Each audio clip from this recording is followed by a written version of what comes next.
Carrying my stuff, yeah. Backing me up whenever I fall down. Oh man, please be part of the conversation on 0617981075. Now, Andre, whenever we think of you, especially when we think of Andre, first thing that comes to mind, big positive guy, right? And we're going to be touching on, I mean, it is in light of Mental Health Awareness Month, a topic of mental illness or mental health itself.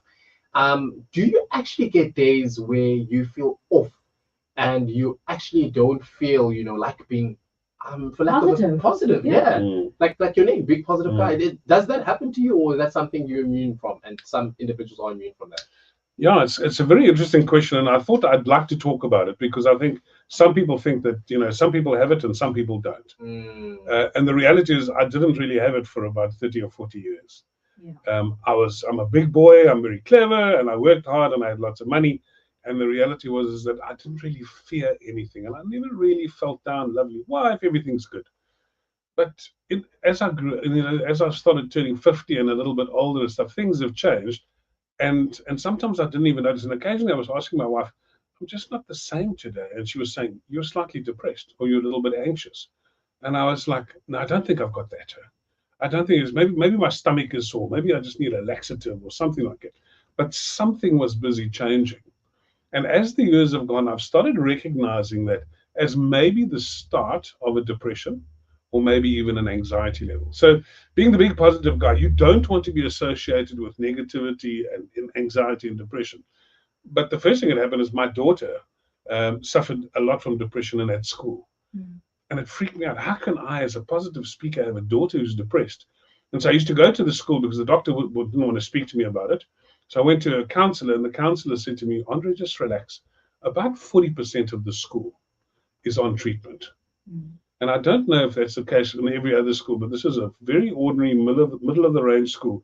And it shocked me to see how many children were on depressive treatment. So that was my first experience of it. The second one was when I got my cancer.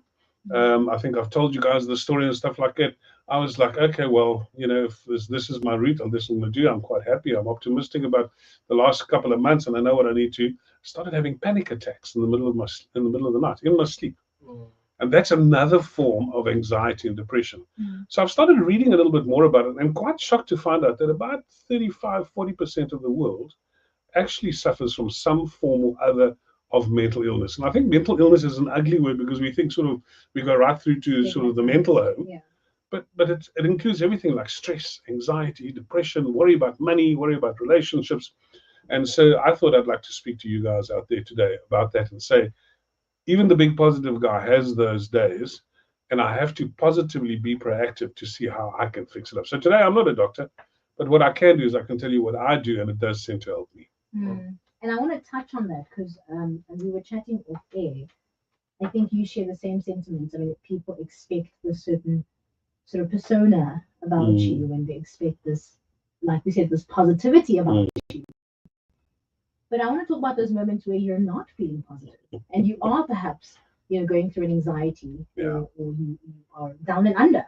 How do you deal with that and still show up as the big positive guy? There's lots of things that I do, but one of the things that I like to do is just get outside and just do something. So this weekend, it was one of those weekends. I was a bit upset about Tina, and I thought to myself, what should I actually do? And then I went outside, and I'm not the world's greatest exerciser, but I sat and I hand watered my lawn, which takes about an hour and a half. Just watering everything and making sure everything's, and it's just nice to be outside and in the sunlight and the wind blowing in your face. And I started finding, wow, that's quite nice. And when I was about to do the show and I was looking at it, say, exercise changes your mood by about 30%. That's amazing. And sometimes if you're doing something really active, like Romeo, he's going to go box or run or do something silly, it can go up as high as 50%. Exercise does something in our brains. It releases hormones, which makes us feel different. The second one is Christian or non-Christian. If you're non-Christian, some people call it meditation. Christians call it prayer. To go and sit quietly and pray or to meditate relieves tension enormously, also around about by about 30%. But the one that I found quite fascinating, and it's one that every single time I'm a little bit down, I can go back in my week and find out where it came from, and that is sleeping too little. Sleeping too little. So I've always been the guy, wake up at 5 a.m., work all day, go till 12 o'clock, push, push, push. The reality is, as we get older, we need more sleep and we need good sleep. So if you're waking up all night and you're going to the toilet, or you're waking up or you're having vivid dreams and things like that, you're not sleeping well. So I've made a conscious effort in the last couple of months, and thank heaven some people have guided me on that, but I've had terrible sleep for the last couple of years. But recently, I have beautiful night's sleep. I go to sleep quite early. I'm asleep by 9:30, and I sleep straight through till about 5. But I've had a good 8-9 hours with the sleep, and it's uninterrupted sleep. And that's made a massive difference in my mental outlook. Yeah. How do you, for your sleeping, to get into that sleeping rhythm and sleeping pattern, do you set an alarm before, and then do you like just get into bed and then slowly try and breathe and fall asleep, or think of something and fall asleep? Or do you watch something? How do you get yourself to sleep earlier and then get into that consistency? So Glennis, for the first time in her life, is now started sleeping later than me.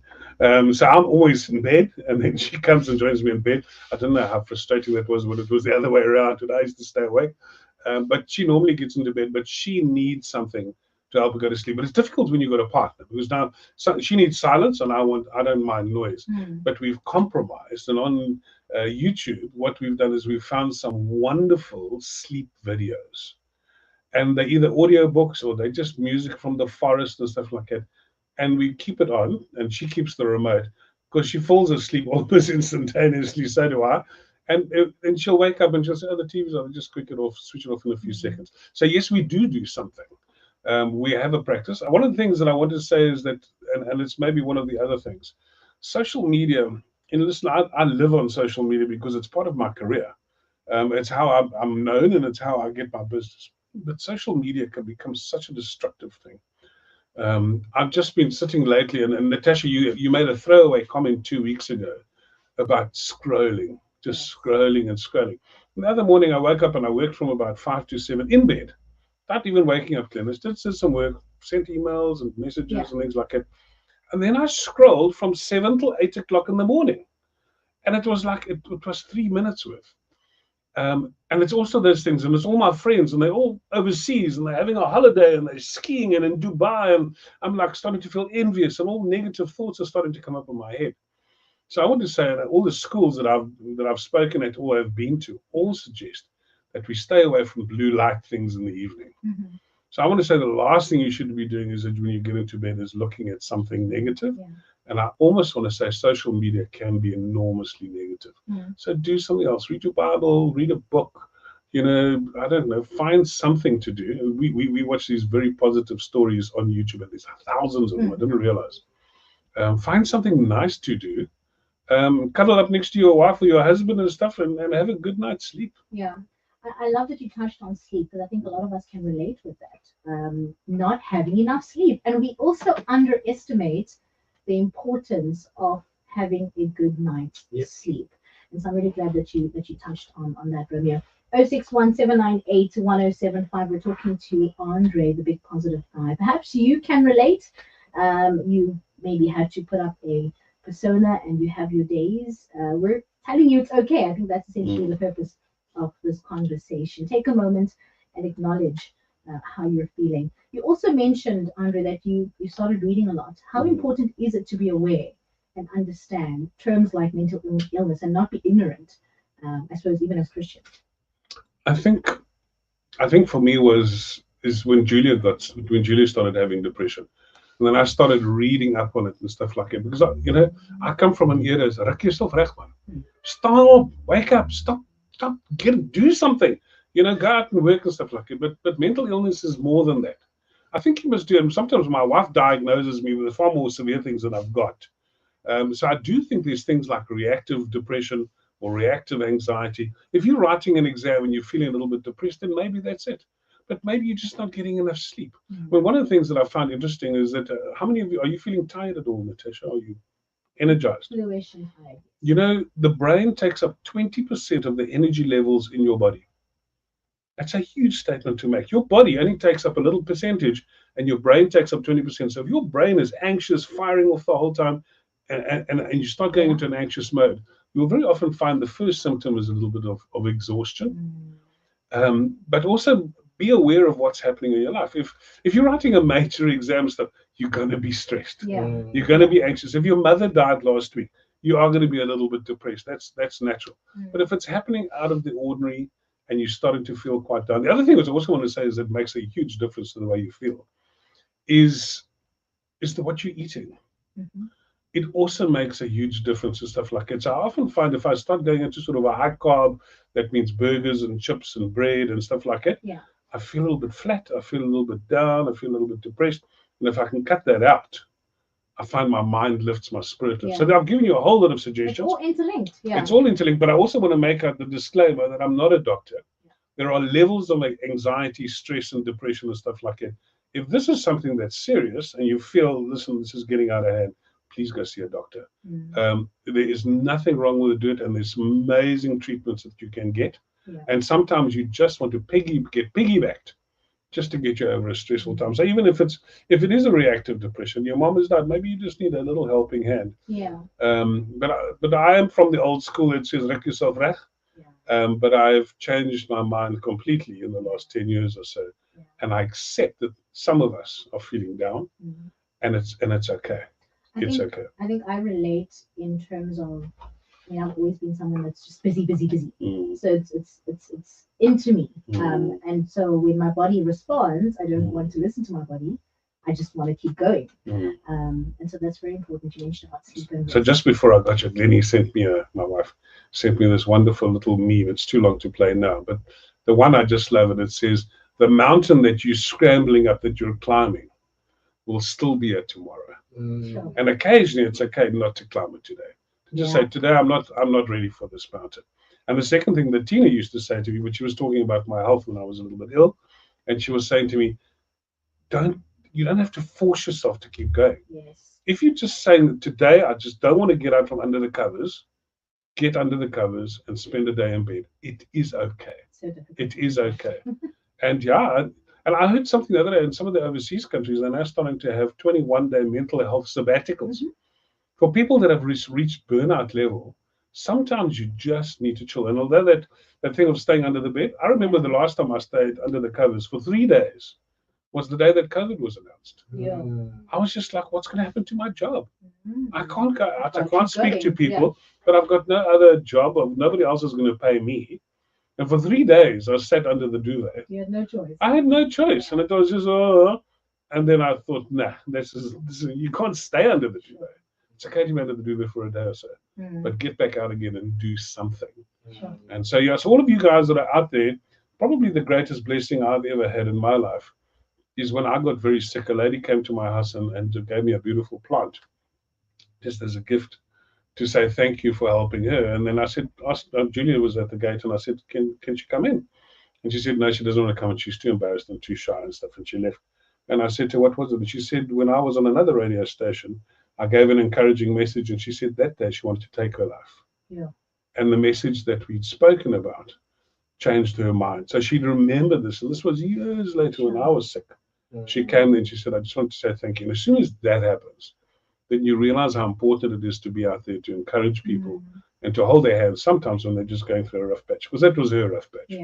And the work that you guys do here today is enormous. You just got to save one life, and then this job becomes so much more important than just spinning a few discs. Sure. We've got a couple of messages, and this is one that I thought would be incredibly relatable. It's from Desiree on Facebook. She says, oh my goodness, I must practice a good sleep. I can only sleep 4 to 5 hours. I put the earphones in and gospel music that I record from CCFM, but still I can listen to music. So I think she says she needs to listen to music before she sleeps. Another one coming through. This one is saying, I can relate to Andre so much. It sounds like my story. I used to be such a strong person now, and any negative thing, I go into a panic mode. But I'm trying to pray. I'm also praying for Tina as well for screening. Thank you so much. Thank you so much, Orlando, for that. And then Verna as well coming through saying, loving this topic and also trying this where I'm trying to fall asleep without the scrolling of the phone. And it does help. I set my alarm. I put the phone on my dresser. So when it goes off the next morning, I'm actually forced to get up and switch it off. So then it means I'm actually up and I'm standing up as well. Thank you so much for the conversation. Can I add one last thing? Yes. This is a challenge, and I know some of you got work to do, and you've got to wake up earlier and catch transport or whatever. But one of the greatest gifts I've ever been given was to stop using an alarm. And I used to have it when I had a real job, and I had to be at a certain place in the morning and stuff. It forced me to get into good habits. It made me go to sleep a little bit earlier, and it was the most wonderful thing. But you know how rested you feel when an alarm doesn't wake you up. You didn't set an alarm. I still don't set an alarm. I never set an alarm, and almost every night it depends. My eyes are out of my head. It doesn't depend what. It depends what time I go to sleep. But I probably need a good 8 hours. But if I go to sleep at 9:30, what's that? 5:30, and I always find at 5:30, 10 to 6, somewhere around there, I'm awake. I wake up, my eyes wake up. It does help a lot with summertime, and summertime does help enormously because I've got a window and the sunlight starts coming in. But it really, if you need an alarm clock, you're probably sleeping a little bit too little. Yeah. Probably But just need also to your add something. brain is trained to, because it's routine. If you're waking up at the same time every day. That's exactly how I started doing it. Because I used to remember the thing that if you were little and your dad was going to take you fishing, and he said, "My boy, we're going to leave at 5 o'clock." 5 o'clock, And he said, "But guess what happened? I would wake up at 4:30. Yes. I would wake up at 4:30. It's to have that inspiration and that excitement for what's coming up in the future, which meant is that either you've got nothing to look forward for in the day, or you just haven't had enough sleep. And both of them are going to really mess with your head a little bit." Yes. A few more messages before we say goodbye. Venus, before we go to Sonia, Venus says, regarding the topic at hand, good afternoon, team. I can relate, Andre. I used to be a workaholic, almost divorced, and people think you are this pillar of strength. So not right. 100% relatable, Venus. And Sonia Jacobs as well. Saying I'm also one of those people who were always busy all the time, but when I feel tired, my head turns. That's from Sonia. Thank you so much, Sonia, for that message. I think just to close it up, for people that are workaholics, maybe they struggle now to just switch off. What is that practical advice that you'd like to give them? I think when you need rest. When you need rest, and it sounds like such a silly thing. One of the things that I've always enjoyed, and I like watching people like Romeo running long distance, or cycling, or doing the triathlons and stuff. It impresses me enormously. But one of the things that I have noticed is that every few kilometers they have these very luxurious watering points, and if you do the triathlon, they're giving you chockies and syrups and water and Coke and all kinds of wonderful things. If we just run continuously without a watering point, without a stopping point and refreshing and just getting ourselves back going again, you're never going to finish a race. Yeah. You're never going to finish a race, and work is a little bit like that. I think one of the things that I did towards the end of my sort of corporate working career is I started planning my weekends better. I started organizing long weekends almost every 2 months or 3 months. And I would start taking it. And, sometimes a lot of companies, they only let you take leave in December. You can't work for a whole year and take a break. So I often say is take a few breaks, mental breaks, and then have a mental break. Don't go there and sit and spend the 7 days scrolling. That's not going to help. Go do something, go walk somewhere, we live in such a magnificent city. Absolutely. So take some breaks and don't punish yourself when you've got things there. My last story, a little boy went to his dad and he said, "Dad, why don't you ever come home?" His dad says, "I've got a really important job and I have to work really, really hard. I've got to work late every single night." And the little boy was so disappointed because all he wanted to do was see his dad, before he went to sleep. And his dad said, "No, my job's really important. I've got to do this. That's why I'm come home so late." And he says, "Dad, at our school, when the children can't keep up, we put them in a special class." I was like, Wow. "Oh my goodness." Wow. If work is pushing you to that end, maybe you're in the wrong space. Maybe you need to look at something and just change that space. Because life was never meant to be all about work. Absolutely. Great conversation indeed. I almost feel like we need a part 2 for this, Andre. I don't Think know. so? Yeah, definitely. Hopefully Tina will be an extra because she'll add enormously to this conversation. Exactly. The messages are coming through. If you have sent a voice note, just indicate that it is, of course, relating to the conversation. Before we say goodbye, the voice. We have not forgotten about that it's going to happen. We just need you to, I mean, you still have a chance if you did not put your name down. Send us a message with your email address and then hashtag The Voice. For those that don't know what it's about, Andre, very quickly, what is the purpose of The Voice? Yeah, we had a session and we spoke about the quality of the words that we speak can change your life, but sometimes the manner in which we speak is just as important. Yeah. So I look at the two of you and you're prime examples. You've been blessed with great voices, but great voices can be made. And so if you're a teacher, a counselor, a coach, a pastor even, and you want to improve the quality of your voice, what we offered is to stand up there and put some great teachers in front of you for about 2 hours. I don't think it should be longer than that. Saturday morning. Yeah. And what happens, and just have a look and see if we can give you some inspiration or give you some quick tips. I have knocked on the door and I've got a Commonwealth swimmer who wants to come and speak about confidence for a few minutes. A lot of people are just fearful. I've got a specialist voice artist who wants to come along and teach you a couple of tricks how to improve your voice. And then we've got the wonderful drive team ourselves. If you ever heard traffic, then you know it's Romeo. Great voice, and Natasha as well. Unbelievable voice, and our wonderful Tina as well. So I think between the group of us, I think we could give some really good, solid information. And as I said, it's free. So we can have a chat at the CCFM hall. We can arrange, but it'll be somewhere in November because, as you know, Romeo and Natasha are very famous, and it's hard to tie them down to a Saturday. On that note, Andre, the big positive guy, thank you so much. If you want to listen to this conversation again, please hop on over to Facebook and YouTube. It is the CCFM Drive. You can listen to it, you can repost it, you can share it with your family and your friends. We have traffic in a bit, and then of course get into some of your messages. Before we go into traffic, a quick one. Andre, how can we reach you? What's the best platform that we can say hi and connect with you? I found a new one. You did? Which I don't think I've ever asked anybody to go follow. But my Facebook is full, so you know, every time I say that, then it's bad. You can't do anything. So one of the Facebook pages that I've got is the Big Positive Guy. The Big Positive Guy is also a page, and that's gone up, I don't know, 7,000 or 8,000 people now. But you can log on there, and that page is specifically where I start sharing positive stories.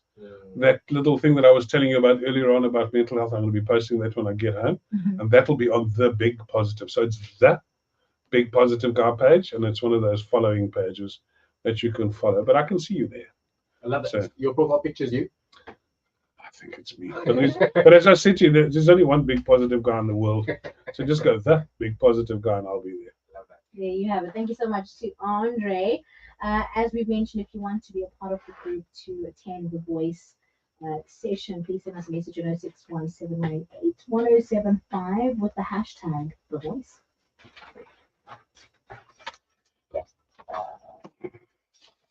Mooi man. I've cleared my diary.